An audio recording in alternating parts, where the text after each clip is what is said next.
सहारा enterprises तुमच्या स्वप्नातली गाडी आता कमी किमतीत. इचलकरंजी शहरालगत असलेल्या कबनूर चंदूर रोडवर कोन्नूर पार्कमधल्या सहारा एंटरप्राइजेस इथं पश्चिम महाराष्ट्रातली विविध बँका आणि फायनान्स कंपन्यांनी जप्त केलेल्या जुन्या दुचाकी आणि चारचाकी गाड्यांची विक्री केली जाते. शोरूम किमतीपेक्षा 25 ते 50% कमी दरात, उत्तम स्थितीत आणि संपूर्ण कागदपत्रांसह त्वरित डिलिव्हरी.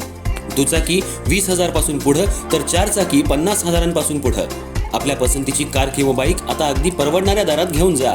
विश्वास, पारदर्शक व्यवहार आणि उत्तम सेवा हेच आमचं वैशिष्ट्य. पत्ता Konnur park, Kabnur Chandur road, Ichalkaranji. Proprietor Rajubhai Ajgar. संपर्क 8055810910 आणि 9860785786. सहारा एंटरप्राइजेस, दर्जा, विश्वास आणि बचत यांचं परिपूर्ण ठिकाण.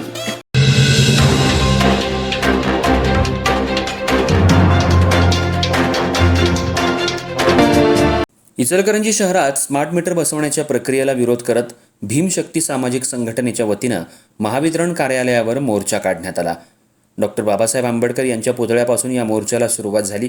विविध मागण्यांचे फलक हातात घेत मोठ्या संख्येनं आंदोलक या मोर्चात सहभागी झाले होते.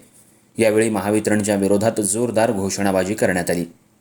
इचलकरंजी शहरात नागरिकांच्या स्पष्ट संमतीशिवाय स्मार्ट मीटर बसवण्याची कोणतीही मोहीम तात्काळ थांबवावी अशी मागणी भीमशक्ती सामाजिक संघटनेच्या वतीनं महावितरण कार्यालयावर मोर्चा काढत करण्यात आली.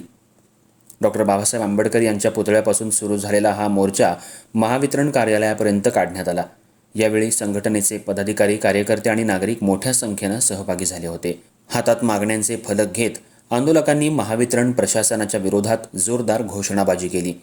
स्मार्ट मीटर बसवण्याबाबत शासनाचे निर्णय, करार, तांत्रिक माहिती तसंच त्याचे नागरिकांवर होणारे आर्थिक परिणाम जनतेसमोर पारदर्शकपणे जाहीर करावेत अशी मागणी निवेदनातून करण्यात आली आहे. स्मार्ट मीटरच्या अंमलबजावणीनंतर वीज बिलात मोठी वाढ होण्याची शक्यता असल्याची भीती आंदोलकांनी व्यक्त केली. वीज ग्राहकांच्या हिताचं संरक्षण करण्यासाठी कोणताही निर्णय घेण्यापूर्वी नागरिकांशी चर्चा करावी अशी मागणीही करण्यात आली. तसंच ज्या ग्राहकांना स्मार्ट मीटर बसवण्यात आले आणि त्यांच्याकडून वाढीव बिलाची वसुली करण्यात आली आहे त्यांच्या बिलाबाबत योग्य ती कार्यवाही करून ग्राहकांना दिलासा द्यावा अशीही मागणी करण्यात आली. ग्राहकांचं वीज कनेक्शन तोडण्यापूर्वी नियमानुसार नोटीस देण्यात यावी. तसंच स्मार्ट मीटर बसवायला विरोध करणाऱ्या ग्राहकांवर कोणतीही दंडात्मक किंवा सक्तीची कारवाई करू नये अशी मागणी संघटनेनं केली आहे.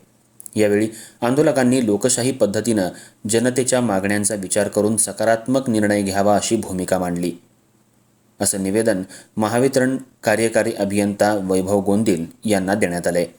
दरम्यान महावितरण प्रशासनाला देण्यात आलेल्या निवेदनात मागण्या मान्य न झाल्यास पुढील काळात आंदोलन अधिक तीव्र करण्याचा इशारा देण्यात आलाय. यावेळी सुनील जावळे, अरुण कांबळे, जयश्री गागडे, लक्ष्मी गारवे, राहुल जावळे यांच्यासह कार्यकर्ते उपस्थित होते.